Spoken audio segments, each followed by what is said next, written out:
Herzlich willkommen zu Alltag Deutsch Podcast. Hallo zusammen, schön, dass ihr wieder dabei seid. Genau. Wir freuen uns sehr, dass ihr heute wieder mit uns lernt. Heute ist Tag 130 in unserem Programm. Richtig.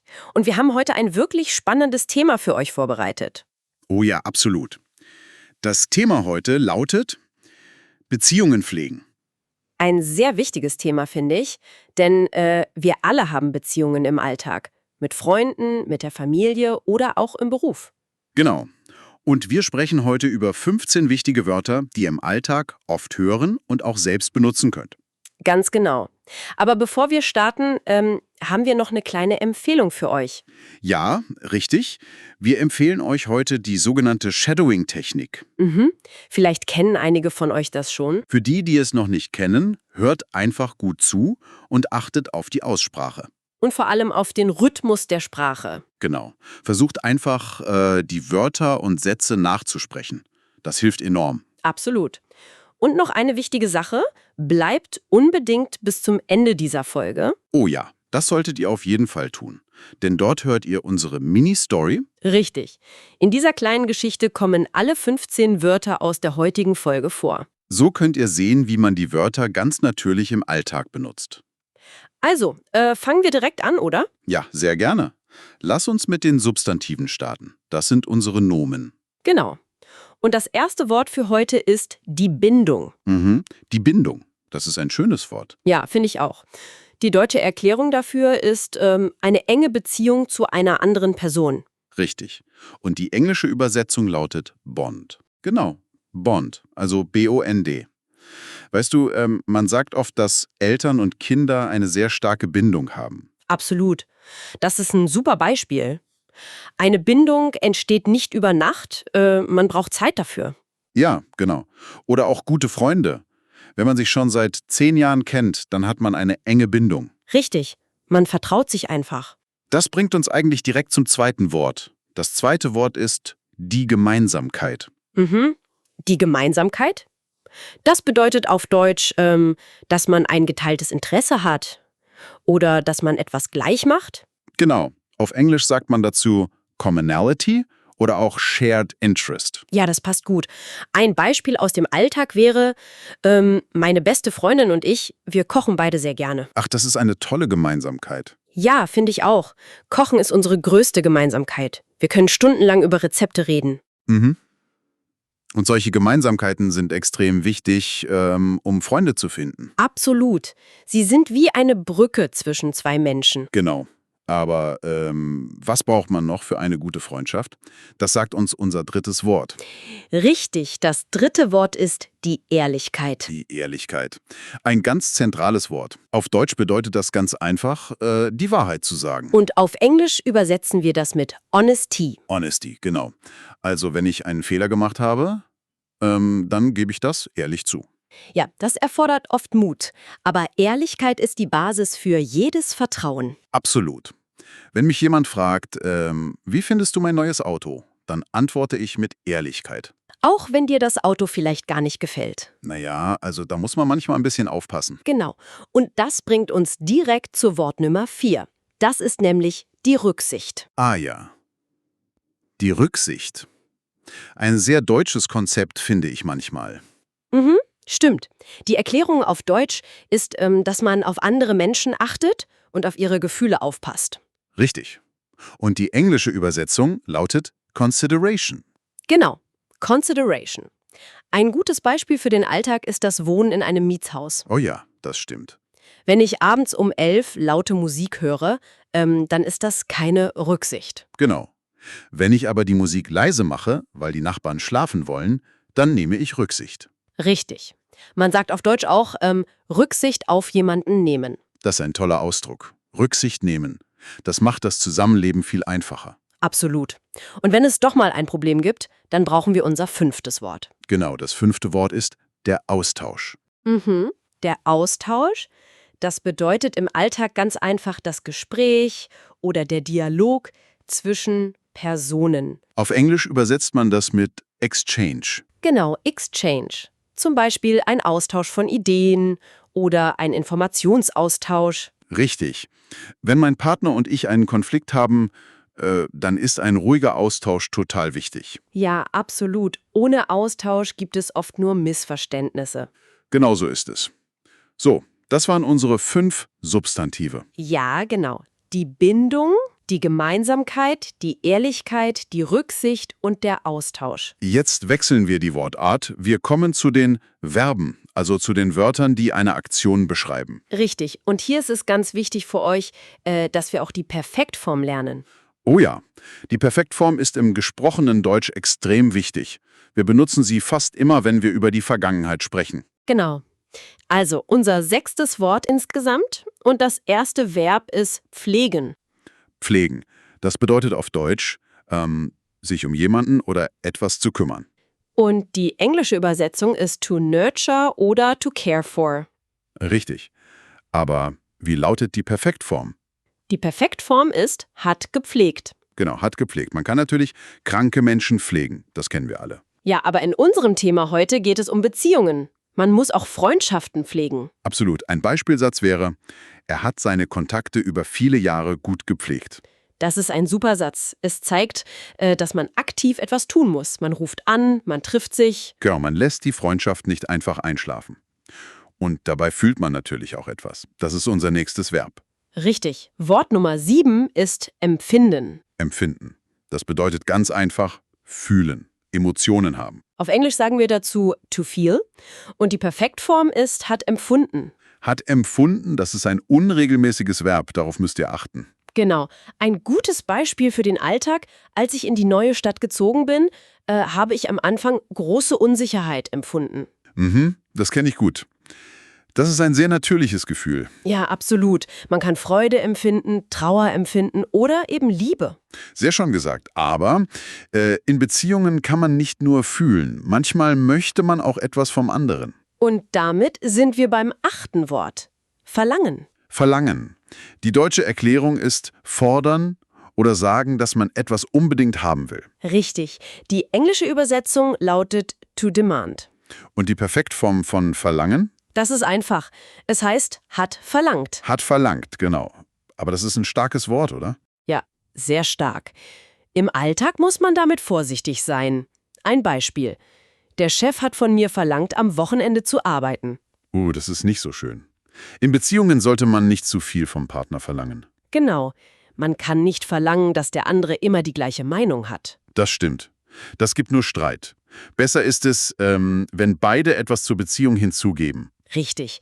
Und das ist unser 9. Wort. Beitragen. Beitragen. Das bedeutet, einen Teil zu einer Sache dazugeben. Aktiv helfen. Auf Englisch bedeutet das to contribute. Genau. To contribute. Und weil es ein trennbares Verb ist, lautet die Perfektform hat beigetragen. Hat beigetragen. Genau, das G rutscht in die Mitte. Beigetragen. Sehr gut erklärt. Ein Beispiel für euch. Jeder in der WG hat dazu beigetragen, dass die Wohnung sauber ist. Das ist ein tolles Beispiel. Oder in einer Ehe. Beide haben dazu beigetragen, dass die Stimmung gut ist. Absolut. Und wie schafft man eine gute Stimmung? Indem man nett miteinander umgeht. Und da sind wir beim 10. Wort. Behandeln. Behandeln. Das bedeutet, auf eine bestimmte Art mit jemandem umgehen. Die englische Übersetzung lautet to treat. Und die Perfektform ist hat behandelt. Hat behandelt. Ein sehr wichtiges Verb im Alltag. Ja, absolut. Zum Beispiel. Der Arzt hat den Patienten gut behandelt. Genau. Aber in Beziehungen sagen wir zum Beispiel, er hat seine Freunde immer mit großem Respekt behandelt. Richtig. Oder ein ganz bekannter Satz, behandle andere so, wie du selbst behandelt werden möchtest. Die goldene Regel. Ein sehr schöner Satz. Ja, das finde ich auch. Das waren unsere 5 Verben. Lass sie uns noch einmal kurz mit der Perfektform wiederholen. Gute Idee. Also, pflegen, hat gepflegt. Empfinden, hat empfunden. Verlangen, hat verlangt. Beitragen, hat beigetragen. Und behandeln, hat behandelt. Super. Wenn euch unser täglicher Deutsch-Podcast hilft, dann abonniert gern unseren Kanal und gebt uns einen Daumen nach oben. So verpasst ihr keine neue Folge. Ja, darüber freuen wir uns immer sehr. Und das hilft unserem Kanal wirklich sehr beim Wachsen. Absolut. So, jetzt haben wir schon 10 Wörter geschafft, bleiben noch 5 Wörter übrig. Genau, und das sind unsere Adjektive, also Wörter, die beschreiben, wie etwas oder jemand ist. Richtig. Das 11. Wort für heute ist einfühlsam. Einfühlsam, ein wunderschönes Wort.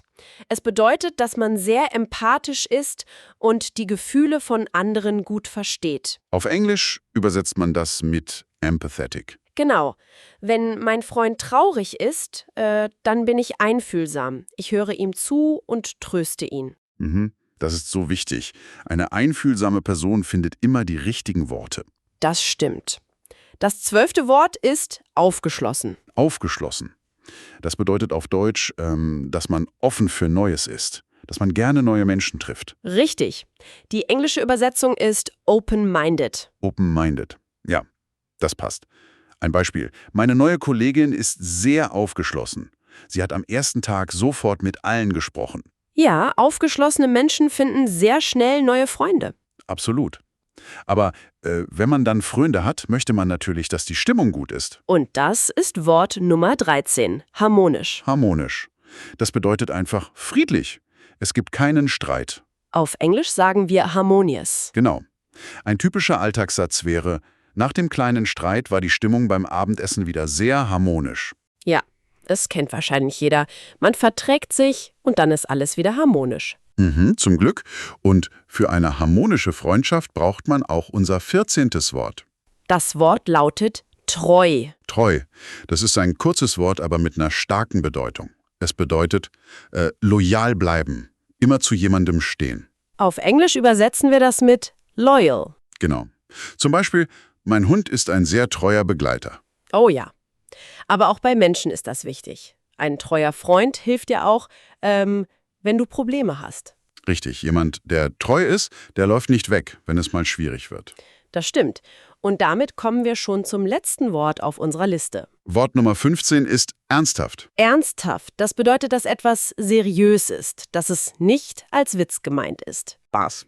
Ein gutes Alltagsbeispiel wäre auch, wenn man Probleme in der Beziehung hat, muss man ernsthaft darüber sprechen. Richtig. Man darf das Problem nicht einfach ignorieren. Ja, man muss es ernsthaft lösen.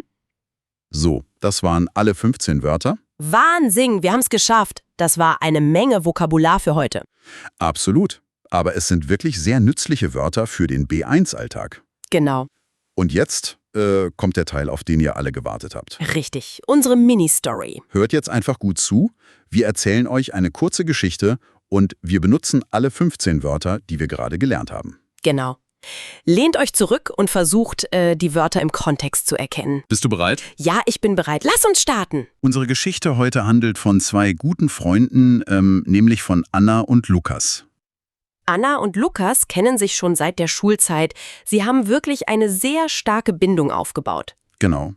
Ihre größte Gemeinsamkeit ist, dass sie beide in ihrer Freizeit gerne im Garten arbeiten. Über die Jahre haben sie ihre Freundschaft immer sehr gut gepflegt. Aber letzte Woche, da gab es leider ein kleines Problem zwischen den beiden. Ja, Lukas hatte nämlich sehr viel Stress im Büro und war oft schlecht gelaunt. Er hat Anna nicht gut behandelt, als sie ihm bei einem Projekt helfen wollte. Genau, er war ungeduldig und hat viel zu schnell Ergebnisse von ihr verlangt. Anna war natürlich schockiert. Sie hat eine große Enttäuschung empfunden. Sie dachte sich, warum nimmt er denn gar keine Rücksicht auf meine Zeit? Im Gespräch war Anna sehr einfühlsam, weil sie wusste, dass Lukas gestresst ist. Aber sie hat auch gesagt, dass sie bei Problemen absolute Ehrlichkeit in ihrer Freundschaft braucht. Lukas war zum Glück sehr aufgeschlossen für ihre Kritik. Er hat nicht sofort abgeblockt. Er hat eingesehen, dass er einen Fehler gemacht hat und er hat versprochen, dass er ernsthaft an seinem Stressmanagement arbeiten wird. Danach haben beide wieder aktiv dazu beigetragen,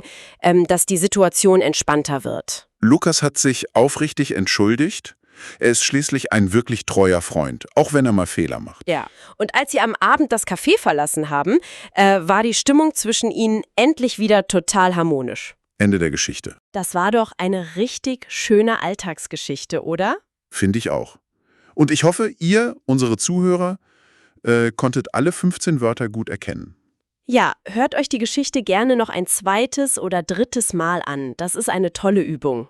Genau. Versucht wirklich, diese Wörter in euren eigenen Alltag einzubauen. Es macht einen riesigen Unterschied. Absolut. Wenn ihr diese Wörter benutzt, klingt euer Deutsch sofort viel natürlicher. So, und jetzt seid ihr dran. Schreibt eure eigenen Sätze mit den neuen Wörtern in die Kommentare. Genau. Sucht euch einfach 3 oder 4 Wörter aus und bildet eigene Sätze. Wir lesen uns das immer sehr gerne durch. Und noch ein kleiner Hinweis. Wenn euch der Podcast gefällt, abonniert den Kanal und gebt uns einen Daumen nach oben. Das kostet nichts, aber es hilft uns wirklich sehr. Genau so ist es. So, das war's für heute zum Thema Beziehungen pflegen. Ja, die Zeit ist schon wieder vorbei. Aber wir hören uns ja bald wieder. Richtig. Morgen sprechen wir nämlich über ein neues Thema. Universität und Studium. Oh, das wird auch ein sehr wichtiges Thema mit vielen tollen Wörtern für euren B1-Wortschatz. Absolut. Wir freuen uns schon darauf. Vielen Dank fürs Zuhören. Wir wünschen euch viel Erfolg beim Deutschlernen. Bis morgen bei Alltagsdeutsch Podcast. Tschüss und einen schönen Tag noch.